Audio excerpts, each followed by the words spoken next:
Supercopa da Espanha. Está definido semifinal. Barcelona enfrenta o Atlético de Bilbao. Real Madrid enfrenta o Atlético de Madrid. Está se sentir que poderá acontecer de novo. Real Madrid e Barcelona se encontrar na final. Simples. Isso poderá se acontecer. Claramente que Barcelona pode passar em cima do Atlético Bilbao e Real Madrid pode passar em cima do Atlético de Madrid e se enfrentar na final. Será 4 anos consecutivos Barcelona e Real Madrid a se enfrentar na final da Supercopa. 3 vezes Barcelona venceu 2, Real venceu 1.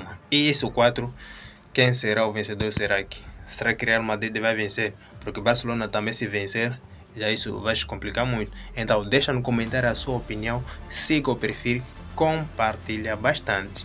Antes disso, me siga mesmo. Isso é pedido, caráter, obrigado.